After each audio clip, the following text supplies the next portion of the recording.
Dot, folks, Trish McNeil! Woo!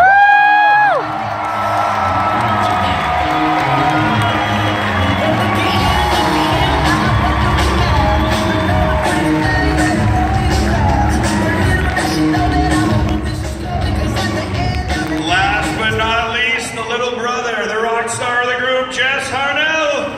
Woo!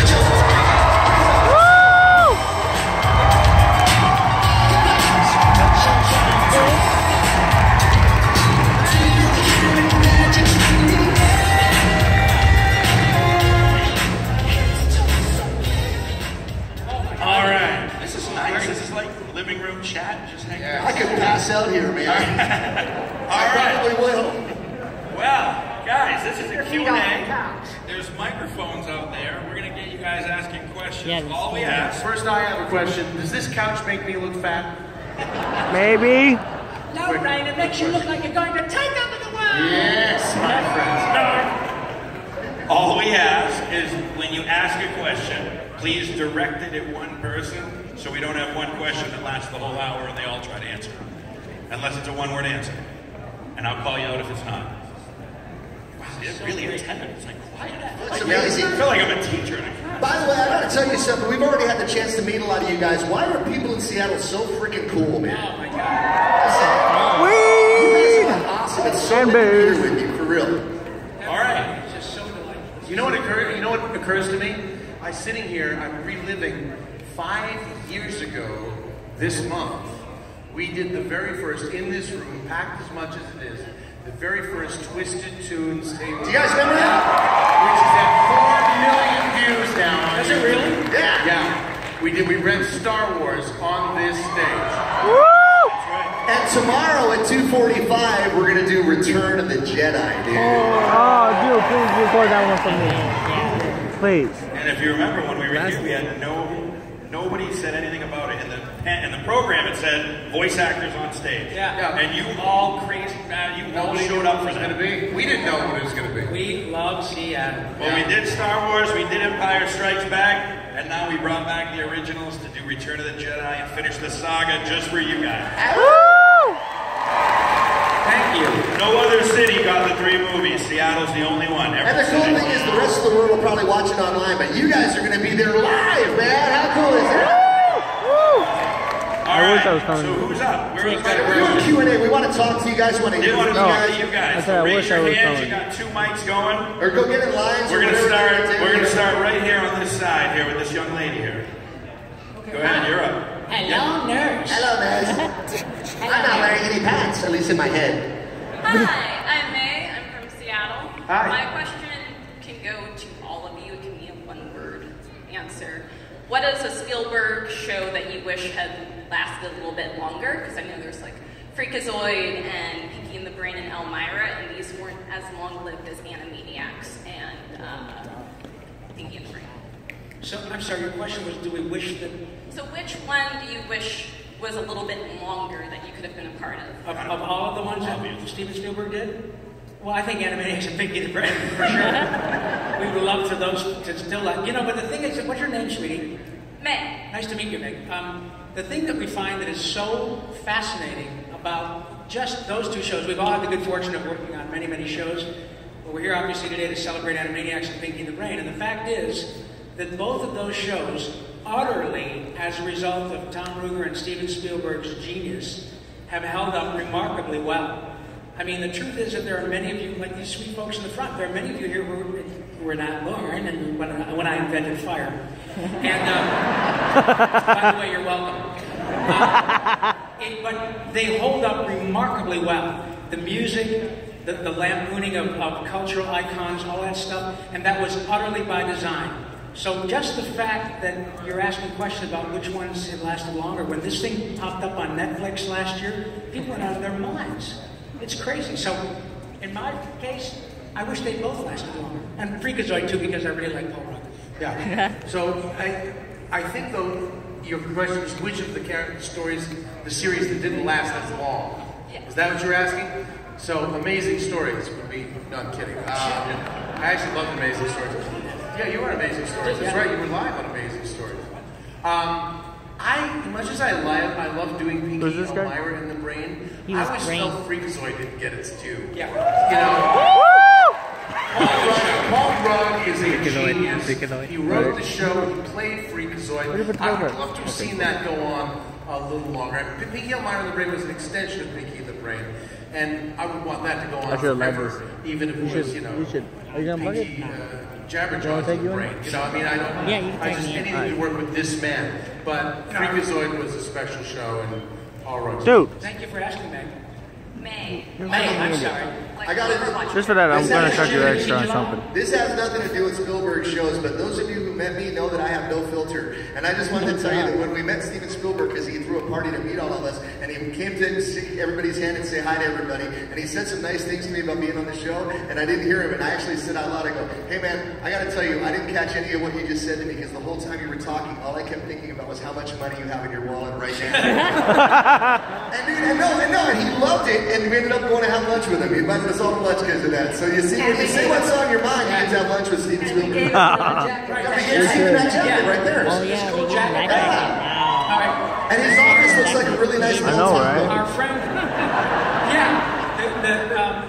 Jesse has a friend who airbrushed these jackets, and Jesse has a friend. I wish I had a friend like Jesse's friend. So Jesse's buddy airbrushed these jackets for Yakko, Wacko, and Dot, one for Tom Ruger, one for Steven Spielberg, and one for Andre Romano.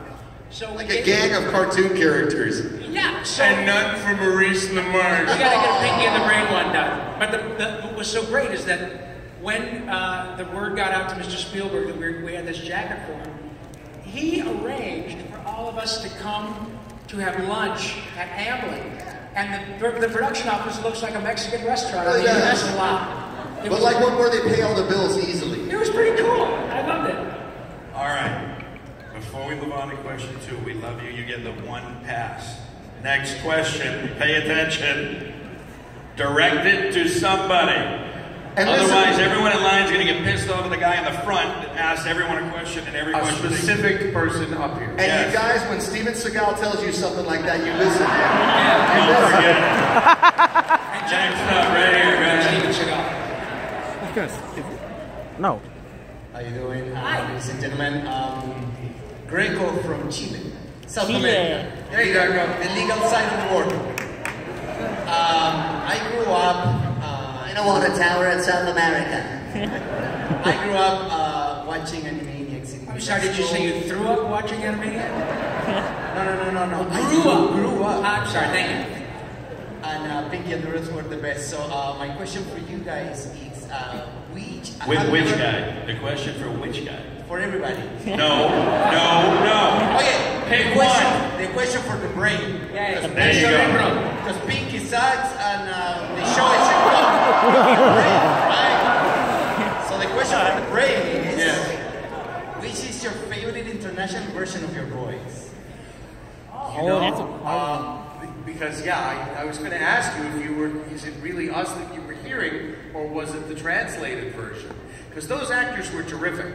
I loved nothing personal. I loved the Icelandic. Not kidding, not a joke. I love the Icelandic guy who played the Brain because he didn't do the Orson Welles voice.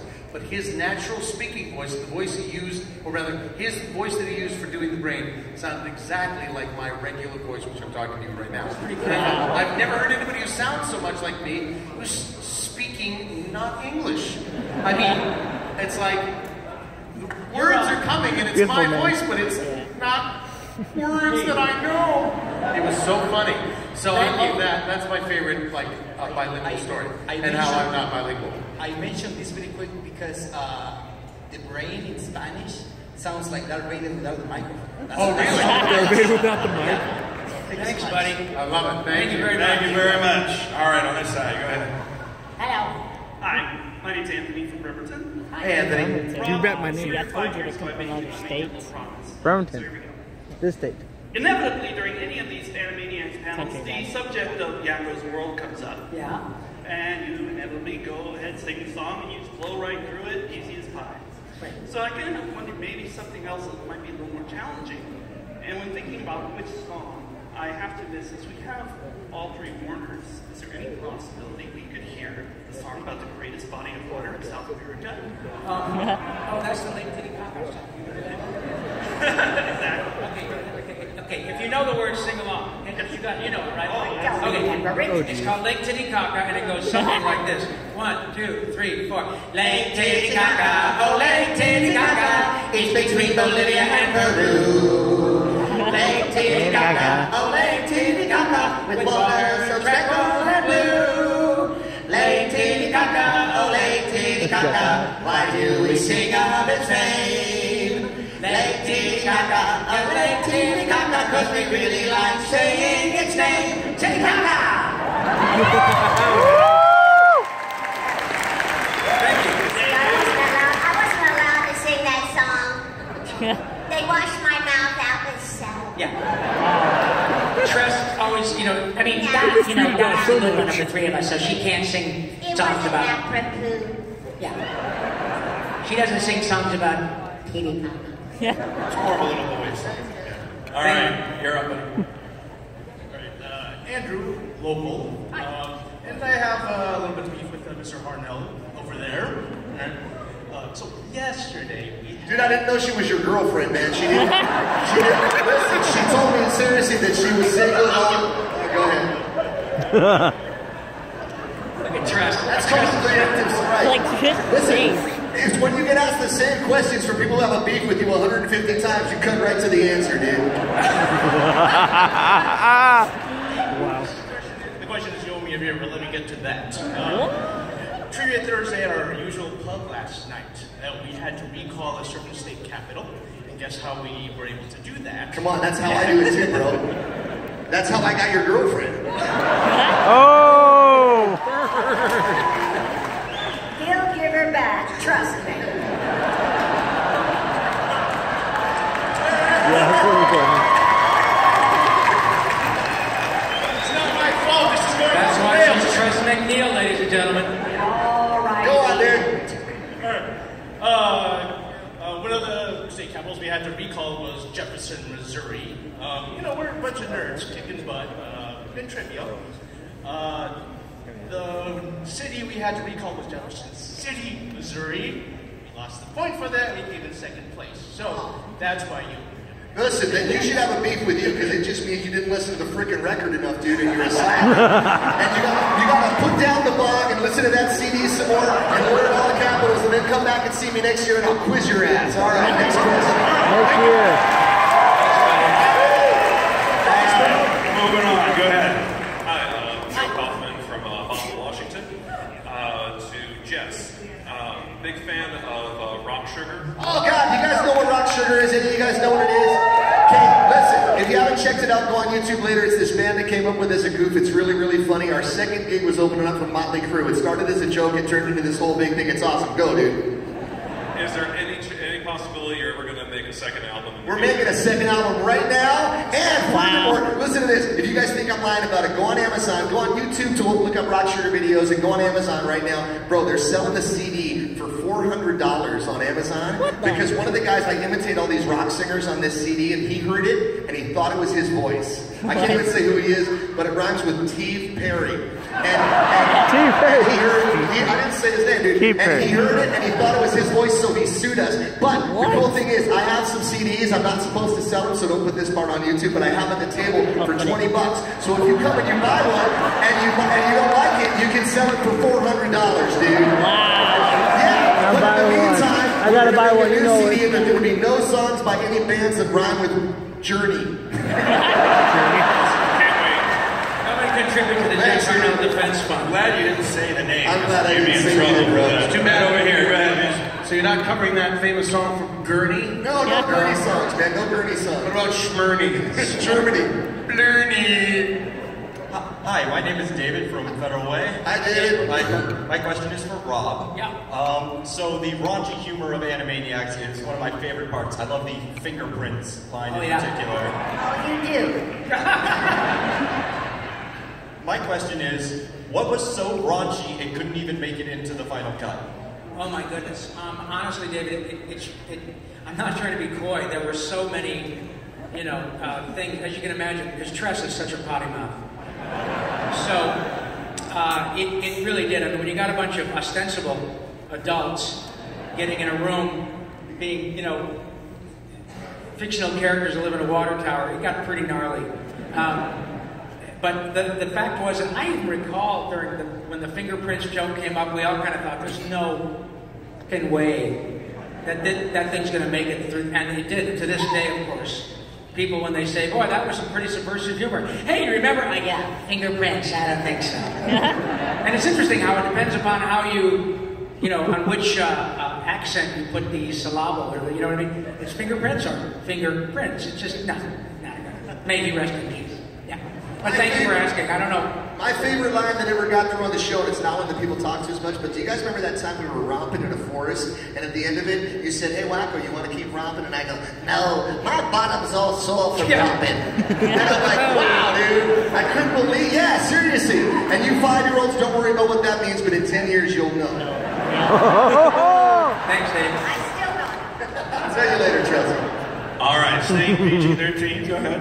Hi, I'm Dwayne from Federal Way, and Tress, I'm going to have you speak for the group on this one. Last year it was announced that there's going to be an Animaniacs musical tour, but I've not heard anything about it since then. I'm wondering if it's still in the works. Oh, yeah. And any updates on it, if any? Well, if I may defer, Rob will give you the 411 on this. Seriously. Rob spearheaded that whole thing. There is. And for those of you, thank you, sweetie. And what's your first name again, sir? Dwayne. Thank you very much, sir. What this gentleman is referring to is the fact that Randy Rogel, who was responsible for writing most. Yes. Yeah. Woo! He's the fellow who wrote. He's really short in real life. He is the consummate overachiever. He wrote, United States, Canada, and all that stuff, and Wacko's America, and most of the songs that you guys love.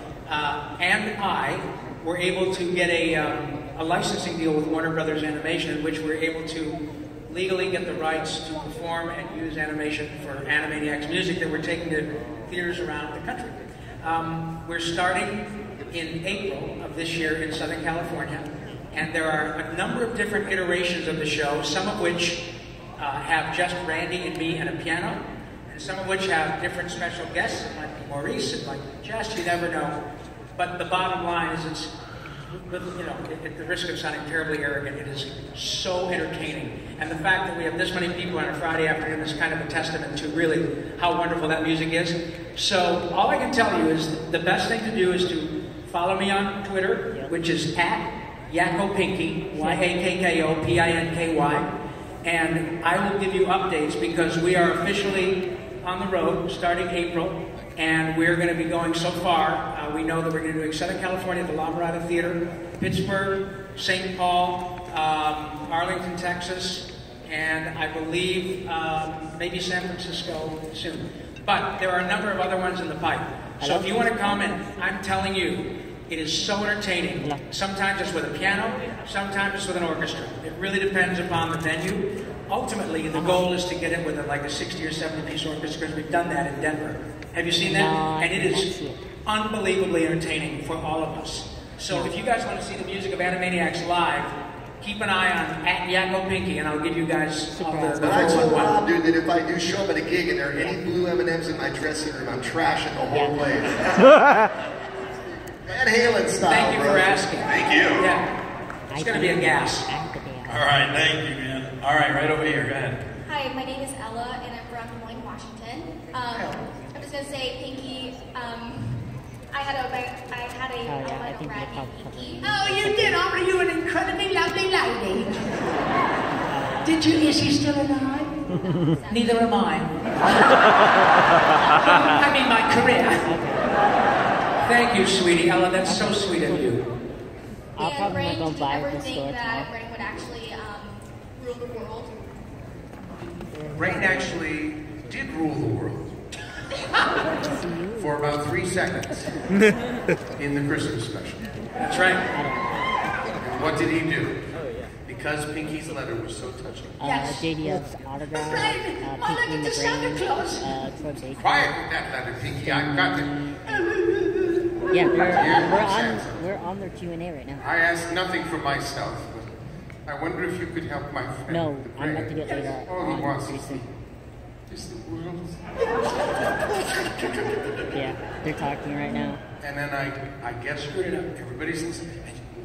And everybody's listening. Everybody's under the power of the new Lagendal. And he goes, ladies and gentlemen, I command you to have a Merry Christmas. Merry Christmas, everyone. And so he ruled the world in that moment and made everybody have a Merry Christmas and then destroyed the machine. So that episode won the Emmy. Yeah. That was the prime time Emmy. Woo! Thank you very much. All right, over here, go ahead. Hello, my name is Trish. I'm from Eugene, Oregon. Hi. Hello, Trish. This question is for Rob. Yes. As many of us know, Animaniacs is absolutely full of songs. Yes. Do your scripts actually come with musical notation? And do you record it at the same time that you record regular speaking voices? No and no. The music is a separate issue. Generally what happens is that we would get a guide vocal with Randy or Steve or Julie Bernstein, or maybe Paul Rogg or John McCann or somebody who may have written the song with just a piano track, and then we would get the music at the recording session. But the music that you hear, the finished piece, with all of the orchestral arrangements and stuff done, that's done after we do our thing. And for those of you who don't know, probably do, but as a reminder, it's not like Mrs. Doubtfire. When we do cartoons, all the acting is done first, and then they draw the cartoons to fit what we do, because that way we're not limited by what's on the leave screen. at 5. So right now. we get a little guide track and sing the song. I'll leave right now. And then 6 months or a year later, by magic, I'd rather just leave now so we can try to get there pretty early before line gets run again. At a separate time. So why don't me and you go ahead recorded on the very and then Tony, if he wants to. There's Carl Stalling. Hold on, I'll get a couple more. Looney Tunes. Pretty cool. Looney Tunes is the very. And I gotta tell you, man, when we would go to those scoring sessions, that was Richard Stone. God bless you, my friend. That's where the talent is. Oh man, I mean, the level of commitment and talent in those musicians was mind-blowing. And again, all kudos to Mr. Spielberg, because none of that happens without Steven's name. Yeah, he said he wanted it to sound like one of those man, cartoons. fantastic. So, 35-piece orchestra, all members of the Los Angeles Philharmonic. And, you know, to hear it live in that room, you go, oh my God, I feel like I'm inside an actual Barry Bellamy cartoon. It was amazing. And here we are, 20 years later, and the proof is in the pudding. He was right. Yeah. You guys ready? Thank you. Thank you very much. Right over here. Great costume. Hello, maybe you remember me. I see you several times. I'm the German fans. Always when I see you in the hall, we're talking. Now my English is better. It's still Helga. Now I became Cinderella.